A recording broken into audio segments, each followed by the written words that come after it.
Roll up, ladies and gentlemen, to the greatest podcast on earth. Step right up and experience the magnificence that is the Two-Ring Circus podcast. You'll gasp, you'll laugh, and you'll be amazed at what comes next. Amazing. Don't worry about the smell. It's just the stars of our show, Tom Italiano Hi. and Matt Bradshaw. Hey. Welcome! That's a good system, Matty. It is. I don't need to hear what's going on. What's that from? Oh, that's that David Lee Roth thing. Like, I was hanging out with two of them in case this conversation. I don't have to be part of it. Oh, wow. Yeah. That's good memory. Yeah. Thanks. Yeah, wow. How was your week? How many songs have we both sung this week, collectively and together? Oh, Lord. Yes, biblical proportions. I don't know. You really threw me when you told me how many gigs you were doing in November, though. I know, I'm disappointed I haven't got my 40th yet. But, I mean, it's only the 4th of November, so 5th of November. So I might Try to squeeze that one remember. in. The 5th of November. Try to forget your ex named Yvette. Hey, that was good. I thought I saw her the other night at the wedding. I know, I thought she did have an uncanny resemblance other than she was a good 2 foot taller. Yeah. Yeah, did you think that she did? Yeah. Yeah, so. yeah, she definitely had the same sort of face. Yeah, and hair. She's probably a bit smilier. She was at a wedding. It was a fun night. Yeah, it was a lovely fun night. Yeah, super fun night. Yeah, it wasn't 1 hour and 35 minutes from my house. No, it was more like 1 hour and 58 minutes from my For house. God's sake, are you serious, Yes, dude? yes. It was a long 2 hour drive home. Yeah. Poor bugger. Yeah, you know. I nearly messaged you when I got home, just to say, I'm home. Oh, just to It would have been. rub it in. It would, yeah. And that's why I didn't in the end. I kind of thought, I'll let him know I'm home safely. And then I thought, he'll think I'm just being you've still got an hour to go prick. No, I would never think that about you. No, you wouldn't. No. I'm glad you got home safely. Yeah, that's good. It is one of the reasons why it is extra many gigs time of year is because people are weird and they like horse racing. Yeah, And not that actually. I don't think the horse racing thing is weird. I think the way tens of thousands of people go get drunk and don't watch any of the horses do any of the racing, I think that's weird. Yeah. So there's basically an extra kind of 10 days of shenanigans in and around horse races, which, even if you don't play at the races, all of the venues around Melbourne are on high alert because a whole bunch of people come into town to party hard, Of course. and therefore there's extra gigs. Yeah. Yeah.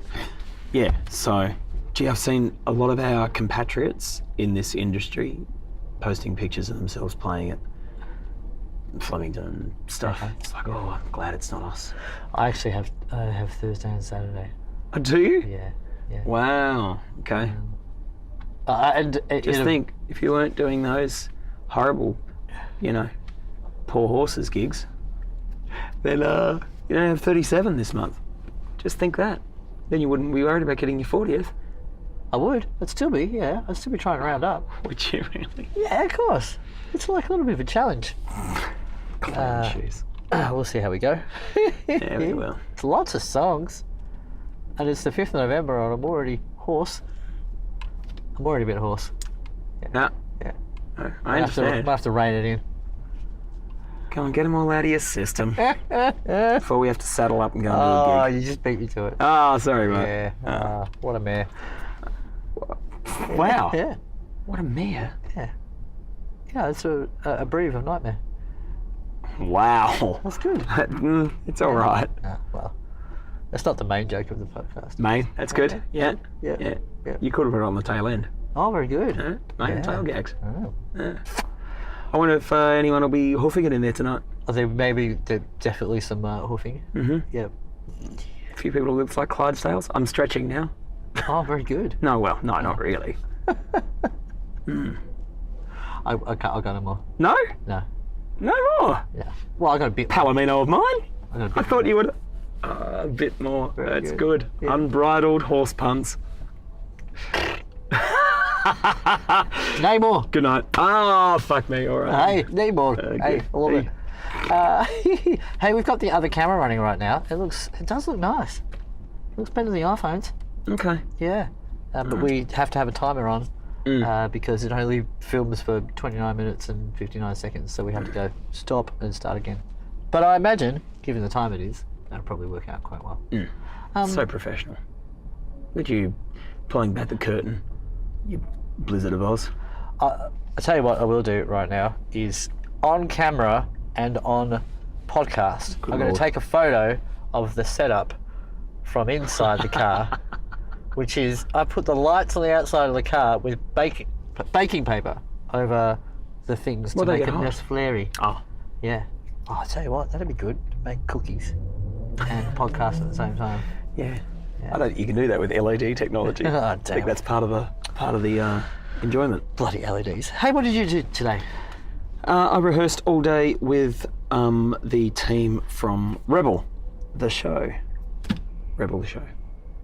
Not Rebel, the show. No. Oh. That obviously, though, is one of the songs from this Bowie-themed glam rock circus spectacular. Yeah. That sounds real fun. Yeah, pretty good fun. Yeah. So it's the brainchild of Stuart Reeve, who I've known for a long time through working with him at Dracula's. He was the singer for Sand and Liver for a while, so one of the permanent kind of Fellini kind of guys. Before the era was released. And then he's been up doing Dracula's in Queensland again for the start of the new Nine Pints season. And he's hooked up with a producer, Eleanor, who runs a company called Highwire. And so she's put together a bunch of incredible circus troupe performers who also play musical instruments. Sweet. So the cast is the band. Oh, whoa. So they jump off instruments at strategic points of the show And onto do an act. trampolines. Yeah, onto, the circumvolution, the big wheel thing. Yeah. I love Crazy, that stuff. crazy strong. This girl's unbelievable. So we've got trapeze and silks and the Chinese pole thing, like the guitarist. Yeah, with the Arms wrists. like this. Yeah, just nutty. So it's really, really exciting to be I have to working admit, with them. initially I was a bit upset why no one called me to be part of it, and now I still am. No, I wasn't actually, but it just led into that little kind of almost joke that I almost made. Good. You could maybe, with your farming technology, you could maybe do the grinding act. I could definitely do some grinding. What, meat grinding? That's bad taste. No. No, it would taste good actually. Metal gauntlets, angle grinder, Oh, yeah, I could do sparks that. a fucking go-go. Yeah. Yeah. Yeah, no worries. Easy. Mate, I mean, Easy. Could you imagine? Easy. Yeah. I can imagine. Okay. Yeah, I'm pretty handy with tools of Yeah. grinding and angles. Okay. Yeah. Good. Yeah. We open at the end of January next year at the Melbourne Spiegel tent for 5 shows So then- after Australia Day? after Australia Day. Great. Yes. What's wrong? There's some noise going on next to You'll my be ears. okay. You'll be okay. Yes. Don't worry about it. All right, Don't worry. thanks. Yeah. So it's been a really full-on couple of days. We worked yesterday during the afternoon before I went to my gig, and then I went home and listened to what we recorded because it was the first time I'd gotten together with them. So I listened to what we recorded of the entire show, and wrote notes for today's rehearsal, arrangement changes and all that sort of stuff, stops and starts, and Cool. yeah, topping and tailing stuff. So a big day today, like five hours, and pretty well non-stop, just playing and playing and playing. Just Wow. yeah. So they were really tenacious. They were good. So yeah, Awesome. fun times. Fun Great. times. Is it just Bowie music? Just Bowie music. Cool. Yeah. Right. Stu's an incredible, got an incredible voice, incredible range, but is also a really good mimic of those kind of styles Yeah, and things cool. as well. Like he's got that big round, see those eyes of green, like that whole thing that doesn't sound like Mel Torme, but actually sounds like Bowie. Cool. Yeah. Well, I look forward to going to see that. Yeah, Yeah. fun times. What about you? What have you been up to today? I went up to the farm today. And, course you did. So Monday, it's my Monday thing. Yeah. Go and catch up with mum and dad. Mum will tell me stories of how she wrangled children over the weekend, grandchildren. And dad will tell me stories of how he wrangled farm animals. So we had good chats, and then The process is much the same in many ways, I'd have thought. yeah, I mean, there's more rules and regulations around the handling of sheep legally. Is there? Yeah, Well, that's something I didn't know. Yeah, there is. I mean, things like so now all. You can't shear your kids. Well, you can. But people who are divorced have to. Yeah. Catch up. You'll be all right. Yeah. No, but so new laws around sheep tagging. So all sheep now have to have electronic tags on their ears. So there is an electronic database. So when a sheep is transported from one property through, a yard to another one, Yeah. then it's all electric, so they can trace where it's come from, where it was born. What? Well, it's all got to do with making sure that the pedigree is right, for one, but also if there's a sickness or a disease, they can trace it back to a particular property and a particular time. So, yeah, it's very... God, that's amazing. Yeah. That's yeah. expensive. Well, surely. It's actually not particular. I think each tag's less than less than 40 cents or something like that. So Still mounts up. When yeah, that's not a horse there's gag. 60 or sheep tag. So yeah, there's a lot of stuff. I mean, it goes to really show you that the peasants of the world throughout history have been the geniuses, haven't they? They've been the ones that have worked out how to make stuff work. From building fences and walls and gates and Necessity is the mother of invention, my friend. well, just understanding weather patterns and rain and how to plant something, how to plough and till and all that kind of stuff. I mean, Fallow. infallible? No, that's not it. Just working shopping and stuff and language. Working shopping. Yeah. Working shopping, that's our lives. Huh? Yeah. So It's not mine. When was the last time you went shopping? When was the last time you went shopping for clothes, actually in a store? 3 months ago.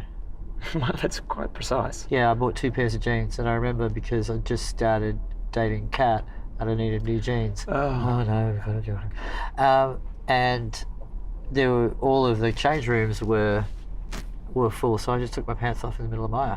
And when I relayed this story to her, she went, "You didn't?" I went, "Yeah, I did." And there was like this spark of recognition, like, I think I really like this guy. On her God. face, it's like, well, that's practical. I mean, I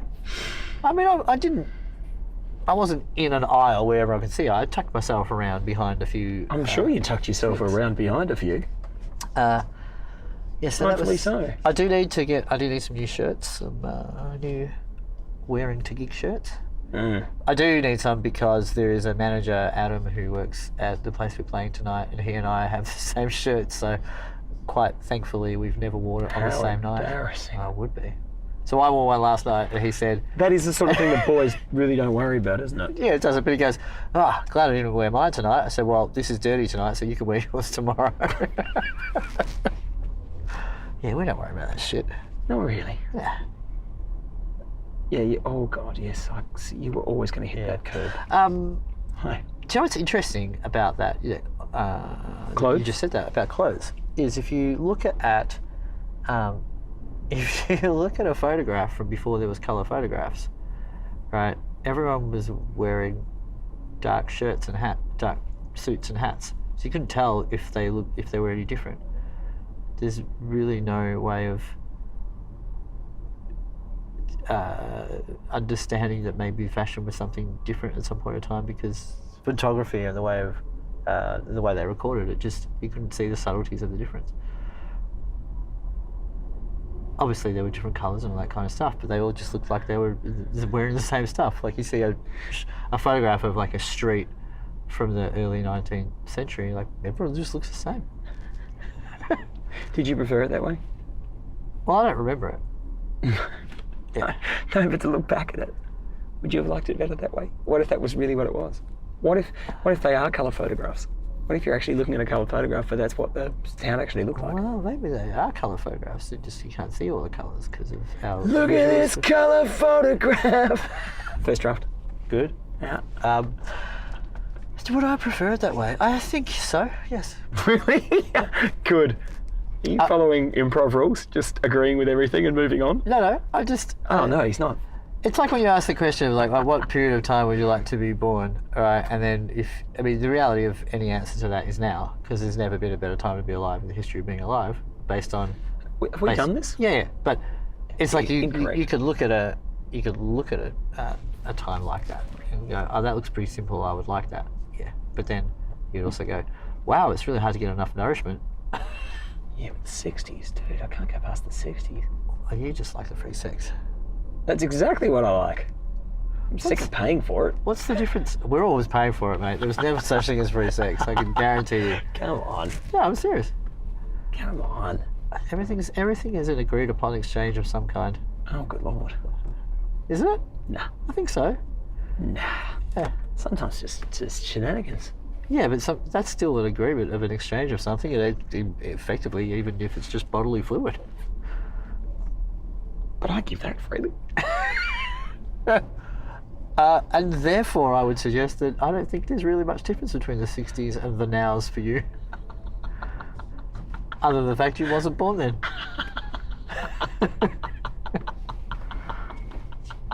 All right, fair enough. It would be interesting to be around back then and just see whether or not Richard Nixon was really as corrupt as he seemed, or whether Donald Trump is not anywhere near as bad as everyone says. That was a tough sentence. Trying to unpack it. Yeah. You might have to do that for me. Yeah. Well, no, a tough sentence was what Richard Nixon got. I know he got pardoned, didn't he? Yeah. Yeah. Hey, that brings it. We could have a very quick controversial conversation. Oh, good. I love that. So, one of my good friends came into my gig yesterday with his partner. Now, both super intelligent people, way, way brighter than me. And so it's a real challenge to have a debating type perspective conversation with them. That sounds fun. Yeah, it's great. It's a good stretch. And so, I can sometimes play a little bit of devil's advocate. Don't say anything yet. The conversation was about TV, and then we got on to Box Illegal, and then someone said something about Meghan Markle, and I said, oh, yeah, she seems like a lovely person. I said, I quite like Harry, and my friend's partner said, he seems to be coming good after his, time of being, a bit of an idiot. That's paraphrasing. She wouldn't say that. Doesn't use language like that. And I was like, what do you mean? And then she mentioned the the Nazi uniform, and I said, oh, come on, it's just a uniform. You can't be in trouble for wearing something that existed. And then the next hour was a conversation about that. And what I brought up was, I think it's really interesting that, sure, the subject of the party, as my friend pointed out, was dressed up as something colonial, which is a bad taste thing to do anyway. But it's also a private party, so you're kind of like, well, maybe you should be allowed to do whatever you want when it's private. But I said, I wonder how many people dressed up as British colonial things that weren't even looked at. Because if you look at colonialism and look at what the British did throughout the history of Great Britain, and how they everywhere they invaded, they massacred the natives by the millions. But because it's our side, we're not worried about it, and we don't dwell upon it, and also because it's not the 20th century as much, and so the Nazis represent this thing. It's like, and I was saying, the Nazis represent just another side of what what the British have done for hundreds of years as well. It's just that we don't think it's as bad because it's us. So we don't even focus on it. We don't even remember that we may have been involved in it. And when I say we, it still wasn't actually us as individuals. So it was interesting that... The Nazis were particularly brutal, though. Of course they were. Yeah, of course that's not. And it's me saying, yes, they were, but the English in Australia were comparable. Absolutely they were. I mean, there's no Aborigines left in Tasmania. You know, like it's just that there's the 20th, not just, of course, that's a terrible thing to say, but it's the 20th century technology and the grand scale of it in a short period of time, that, and also the record keeping of it. Yeah, 100%. I agree with that. Yeah, I mean that, and also, but also that they were the opposition. They weren't us. You know, it's. I think that's a real part of it, and It's not that I was also saying I condone insensitive behaviour like that. I certainly don't, because I think there should be an element of consideration with things you do. But I also kind of go, I think But how far do we have to mitigate our intentions if we're going to wear an Indian headdress or a Mexican outfit? Yeah, I mean, it's almost rhetorical. Yeah. I'm not actually asking of you. There's the question as well of who is expressing offence on whose behalf, yes, and why. Well, that's the biggest thing about. For example, I don't like if you like. For example, I am a Welsh born. I was born in the United Kingdom, and to Italian grandparents and Welsh and English grandparents. Right? At what point can I be up in arms and down in legs about something that represents part of my lineage, but not my history, and not my actual culture because of where I am? Like, can I be offended by something when someone talks about it negatively about Italians? Can I be offended about that? I mean, it's not me directly. There is, of course, the I have the separation of the fact that, well, I look a certain way, or I don't look a certain way. So if you are from a Chinese family, then you have Chinese genetics and you look a certain way. So there's the added conundrum around how do people represent that in costume, or like the Hong Kong Phooey kind of parodies type. Type thing. The Fu Manchu moustache. Yeah. But in the same token, it's like if you like things that happened and the way people dressed and cultures happened. Yeah. Are you mocking something, or are you just going to? Well, that's what I meant about party? mitigating the intention. Yeah. If I was to dress up as a British colonial officer, is it because you hate Aboriginals? Yeah, correct. That's exactly the point. Of course, it's not. It's like you just. Yeah. But that's what I mean. Like, I mean, how far back realistically should we be expected to go as individuals, just having a bit of fun? But are these things that we're supposed to consider all the time now? Now that we're woke. Well, it's the same. You could go back and go right. Well, I'm dressing as a caveman. It's whoa. You know how many cavemen were murderers? All of them, like had to be, because that's where we've come from. And I'm not. I know where I say I'm not trying to play devil's advocate for the be the pain in the ass and be the thorn in the side. But I'm trying to just say, hang on, like, yeah. But I mean, these are without necessarily going any further with it. This is, I think, what people mean when they say political correctness gone mad. And yes. Yeah. They be very few occasions where you would hear someone say that, even in the media, where they would then go further and say, and these are the reasons why it seems ridiculous. But it is, the underlying current of that sort of stuff is exactly that. It's like, well, how responsible do we have to be as individuals for potentially causing offence about I think that, like tearing down the statues of the war heroes of the South. Yes, we have spoken about that. Yeah, I don't think we've spoken about that specifically. Like, you can't pretend things didn't exist because they represent a time where people did things that we now look back on and go, that's bad. Because basically that's at any point in history.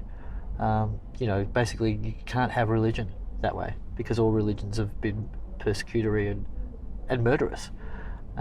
There's no way we're ever, as a society, and I mean any society we're talking about, here in our Melbourne bubble or Victoria or Australia or Western society, or then you go to other countries, there's no way that there's ever going to be a worldwide or a countrywide or a worldwide consensus reached about what's okay and what's not. Oh, that's so true. There's always going to be the people who are offended and offended on other people's behalf, when often the first group isn't offended at all. Yeah, I don't think. I think it's important to be a champion for people who are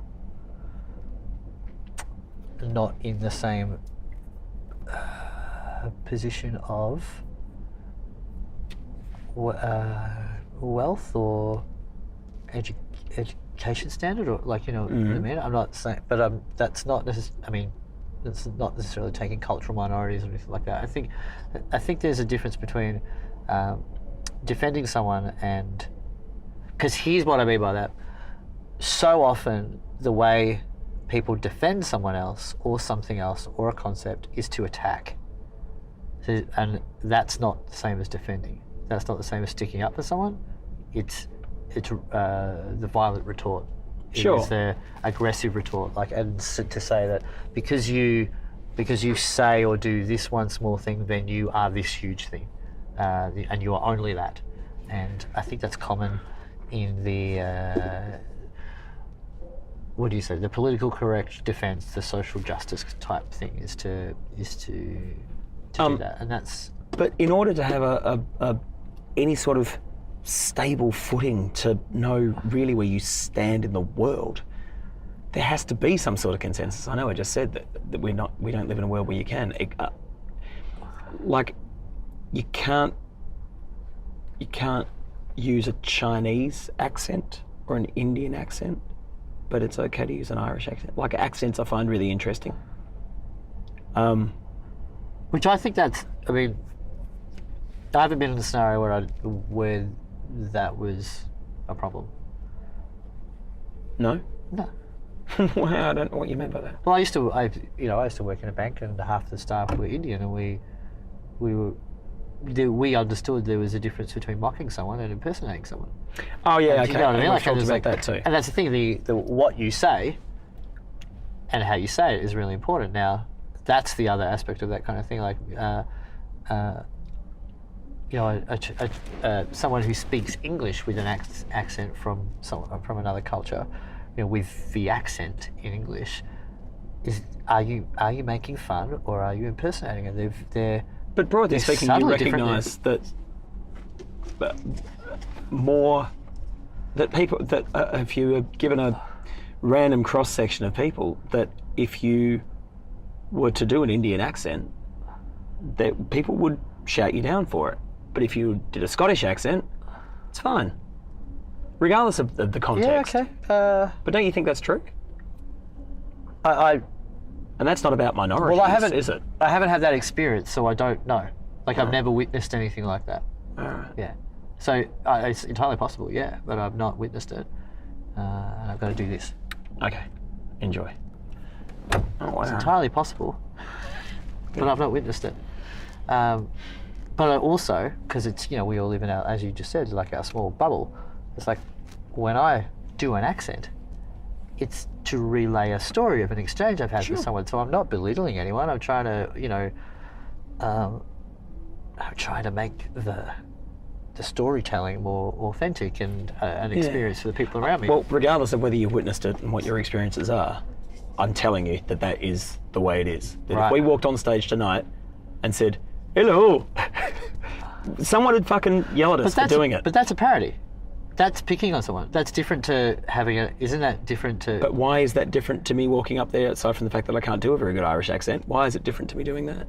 That would be acceptable. Yeah, I think... To be sure. Like, that's a parody. That's... I do think you are correct. Yes. Yes. Yeah, that is murky. Yeah. Yeah. And that's why people get up in arms and down in legs. Yeah. And rightfully so. Like, just be fucking consistent. No, be consistent is what I mean. Oh, yeah, okay. Yeah. Don't say I can do this and can't do this when it's the fucking same thing. Of course, the natural response that we have culturally, the one that I don't agree in, is, all right, well, then we paint everything with the same brush and you can't do anything. Yeah. Yeah, instead of going, oh, actually, we can use our... I heard a term the other day on a podcast, competitive victimization. Oh, wow. Where victims of things compete to see which one of them is the more of a victim than the other. Jeez Louise, what? Yeah, it was really interesting. It was a Joe Rogan podcast, and it was these two guys who had written fake papers and submitted them, fake absurd papers that pushed social justice subjects of interest, but they were completely fabricated, and they got accepted, and then a bunch of them got published, and then they got found out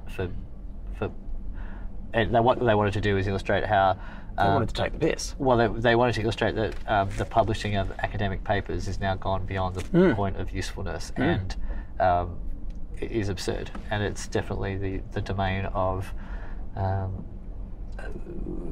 people who want to stop people from actually free thinking. They want to. It's really interesting, but yeah, competitive victimhood was really cool. Yeah, I can see how that could be a thing. Tricky. Pretty tricky. I got a flat tyre this week.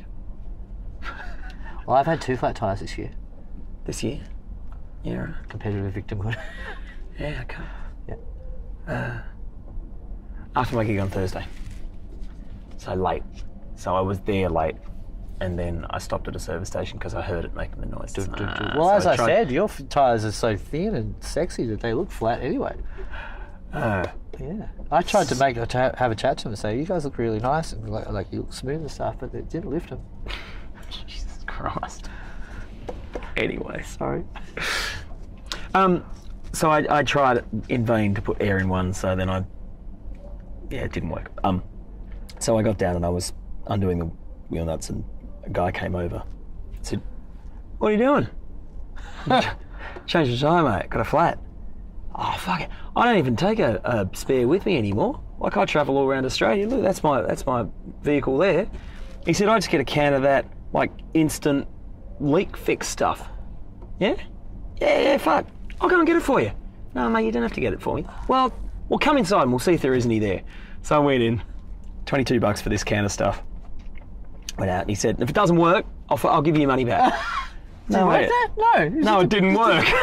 I didn't ask my money back, but I got home at like 4:15 or something. Oh, yeah. There's a lot of 3:15. Oh well, that's slightly better. There's a lot of that happening at this time of year. Getting home at 12:00 after gigs. Yeah. So it's nice to open the door at my place, and then the dog always meets me at the door now, because he used to be out the back before there was someone living at my house with me. And that's kind of cute. Now I open the door and he's there, and so everyone who's listened to this for a while will know that dogs not allowed in the bedroom or on the couch, but I have my blue chairs that are my meditation chairs, so he's allowed to come and sit on my lap up there. Alright, so we have a cuddle every night. I get home, we have a cuddle, and he snores a little bit, and he goes to sleep. Yeah, he falls asleep like that. Like, he's big, but that's a bit nice. Obviously, I've woken him up, so he just goes straight back to sleep, and then he wakes up, usually from a dream type thing, and then that's when I know it's about 10 minutes. It's really cute. And then I go in and I wake up Kat, and it's no longer, "Is that you?" Right. I know, I just preface it with, "It's me," and she goes, "I know."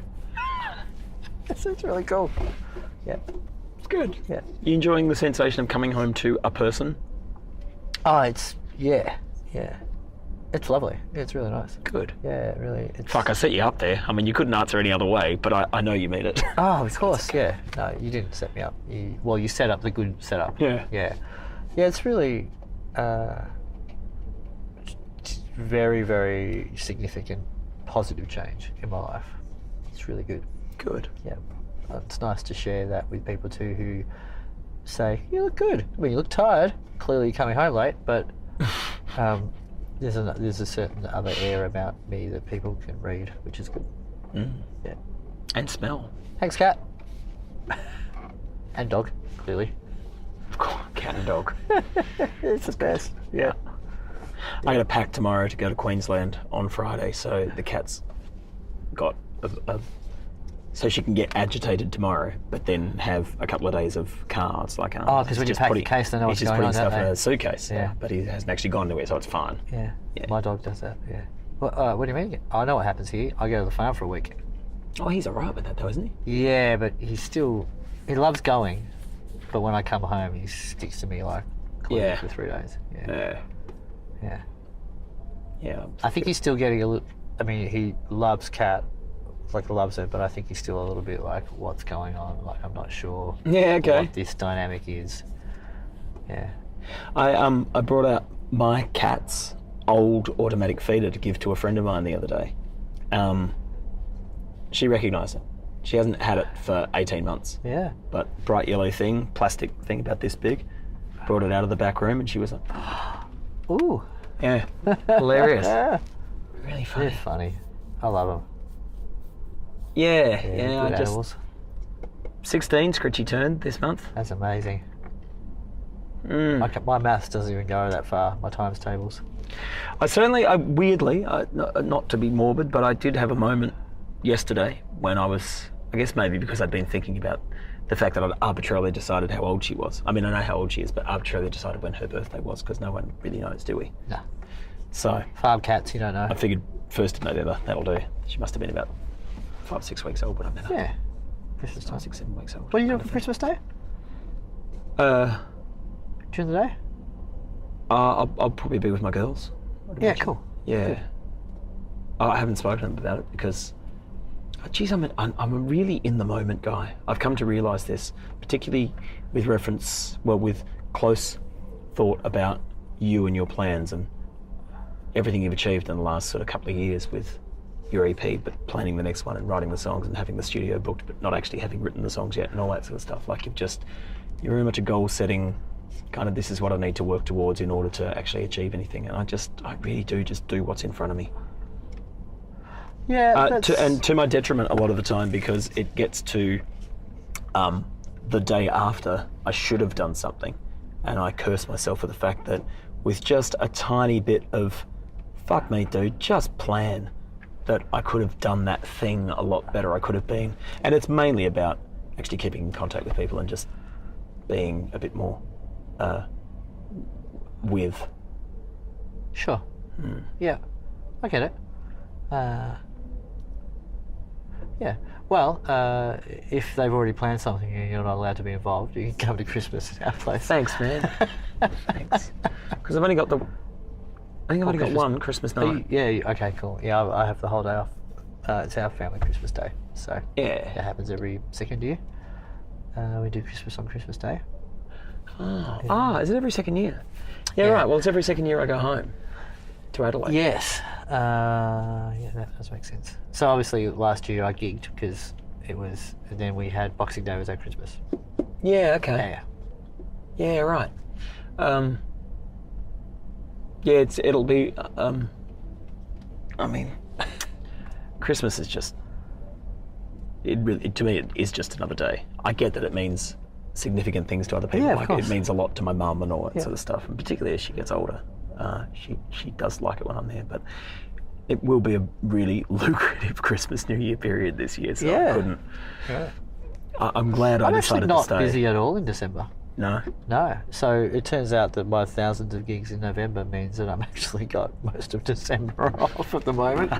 So I'm hoping what that means is because December's busy for the world, that they've only focused on booking and organising stuff for November. Oh, that's entirely possible, dude. And that as halfway through November gets, people and places go, oh crap, we haven't booked anything for December yet, and then I'll actually be able to eat.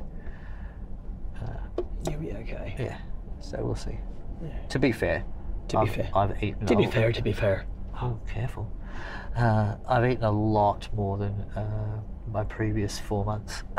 In the last 4 months. So yeah, certainly being in a relationship does that. I could probably do with a December off. Is that 9:30? Yeah, it's 9:30. We've got to go, dude. Yeah, I know. I was about to say that. Oh, sorry. Yeah. Right. So we're going to go now and then do a gig, and then we're going to do another podcasting thing sometime in the next 72 hours before you go to Queensland. Yeah. So we've got one for this week and one for next week. Yep. That's cool. Yeah. All right, then. Let's go to work. All right. We'll see you later, biscuits. Didn't work, did it? No, you fucked it up. It wasn't a cracker at all. I'm going to have lunch with Simon and Emma tomorrow. Good. Yeah. Give them my best. I will give you them. Yes.